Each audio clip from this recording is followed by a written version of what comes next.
जय हिंद, नमस्कार।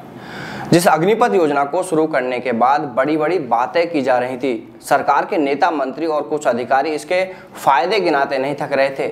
आज उस योजना में अचानक से इतने बड़े बदलाव की क्या जरूरत आ पड़ी? यह कहना है कांग्रेस नेता जयराम रमेश और उन युवाओं का जिनका अग्निपथ लागू होने के बाद आर्मी एग्जाम रद्द कर दिया गया। एयरफोर्स वाले वो युवा जिनकी एनरोलमेंट लिस्ट जारी की जानी थी और जिन्हें ज्वाइनिंग दी जानी थी, वो युवा आज भी इसको लेकर सरकार से खासा नाराज है।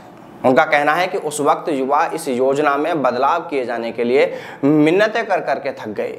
जिन युवाओं का एग्जाम पेंडिंग था उनकी सरकार ने एक नहीं सुनी, उनके साथ तो सरकार ने सरासर धोखा ही किया है। और तो और उस वक्त तो सरकार के प्रतिनिधि बड़ी ही अकड़ में यह कह रहे थे कि नहीं, यह योजना तो बहुत लंबी चौड़ी प्लानिंग के बाद लागू की गई है। उन दिनों सुबह से रात तक सरकार के नेता मंत्री और सेना के कुछ बड़े अधिकारी न्यूज चैनल्स पर बैठकर इस योजना का गुणगान करते नहीं थक रहे थे। इन युवाओं का कहना है कि हमारा सवाल सिर्फ इतना सा है कि जब यह योजना इतनी ही अच्छी थी, इतनी ही प्लानिंग के साथ लागू की गई, तो इतनी जल्दी इस योजना में इतने बड़े बदलाव करने की क्या आवश्यकता पड़ गई? क्योंकि यह तो साफ है कि सरकार को युवाओं के भविष्य की तो बिल्कुल भी फिक्र नहीं है।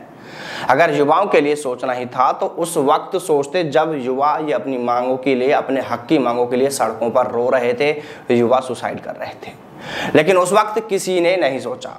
अब अगर अचानक से यह कहा जाए कि युवाओं के हित में अग्निपथ में बड़ा बदलाव किया जा रहा है, तो साहब इतना तो सभी समझते हैं, इतने नादान हम भी नहीं हैं कि यह फैसला किसके हित में किया जा रहा है, ये बदलाव किसके लिए और क्यों किए जा रहे हैं। क्योंकि दूसरी ओर एक खबर यह भी है जिसमें दिल्ली हाईकोर्ट ने अपने एक फैसले में कहा था कि 8 सप्ताह के अंदर सैनिकों के लिए पुरानी पेंशन स्कीम लागू कर दी जाए। इस फैसले को लेकर अगर केंद्र सरकार सैनिकों के हित में सोचती तो इस आदेश के खिलाफ जाकर सुप्रीम कोर्ट से स्थगन आदेश नहीं लाती। यानी फिलहाल केंद्र सरकार सुप्रीम कोर्ट से इस मामले में फरवरी 2024 तक के लिए स्टे लेकर आ गई है, जिसके बाद से इन युवाओं का यह कहना है कि अगर सरकार को युवाओं और सैनिकों के हितों में काम करना है तो फिर क्यों इस पुरानी पेंशन स्कीम को लागू नहीं किया गया, क्यों इस पर सरकार सुप्रीम कोर्ट भागी और स्टे लेकर आ गई। युवाओं का कहना है कि इन सब बिंदुओं को देखते हुए, सब बातों को देखते हुए, अब अगर कोई कहे कि युवाओं के हितों को देखते हुए अग्निपथ स्कीम में बदलाव किए जा रहे हैं, तो यह सबको दिख रहा है कि सरकार बैकफुट पर आ रही है। क्योंकि सरकार इसे अगर एक साथ वापस ले तो ऐसा तो संभव ही नहीं है, क्योंकि अगर ऐसा सरकार ने कर दिया तो फिर सरकार की बहुत बड़ी किरकिरी होगी। इसलिए धीरे धीरे इसमें वो सब बदलाव किए जा रहे हैं, युवाओं को प्रलोभन दिए जा रहे हैं, जिससे कि युवाओं का अग्निवीर भर्ती से मोहभंग न हो और अपने फायदे की राजनीति को भी यहाँ पर अच्छे से चमकाया जा रहा है। कुछ युवाओं का यह भी कहना है कि यह खबरें तमाम मीडिया प्लेटफॉर्म पर आ चुकी हैं कि युवा सेना की ट्रेनिंग छोड़ कर जा रहे हैं और फिर अचानक से 25% परमानेंट वालों की संख्या को एक साथ 50% करना, आयु सीमा बढ़ाने की बातें करना और फिर भर्ती में पदों की संख्या बढ़ाने की यह मांग। देखिए, इन सभी बातों को देखते हैं तो यह बहुत कुछ कह रही हैं। मीडिया रिपोर्ट्स में ही यह दावा किया जा रहा है कि पहले अकेले बैच में से ही 50 युवा अपनी मर्जी से अग्निवीर की ट्रेनिंग छोड़कर चले गए। जब मीडिया रिपोर्ट्स में इतना आंकड़ा दिखाया जा रहा है तो हकीकत में तो आप समझते हैं कि यह आंकड़ा कुछ और भी ज्यादा हो सकता है।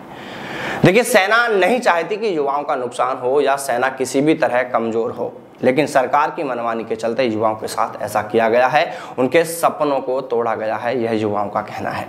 युवाओं का यह भी कहना है कि फिलहाल देखने वाली बात अब यह होगी कि जिन बड़े बदलावों की अग्निपथ योजना में बात की जा रही है, एक माहौल युवाओं में वापस से बनाया जा रहा है, क्या वो बदलाव किए भी जाएंगे या नहीं, या सिर्फ यह चुनावी माहौल के लिए एक खेल किया जा रहा है, फिर से युवाओं के साथ कहीं एक बड़े धोखे की तैयारी तो नहीं की जा रही। देखिए दोस्तों, इस मामले को लेकर जैसे ही और भी कोई अपडेट आता है और भी कोई खबर निकल कर आती है तो हम आपको उससे भी अवगत कराते रहेंगे। तो चलिए दोस्तों, फिर मिलते हैं सेना में सेना भर्ती से जुड़ी तमाम बड़ी खबरों के साथ।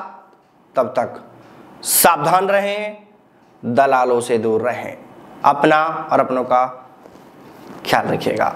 जय हिंद, जय भारत, वंदे मातरम।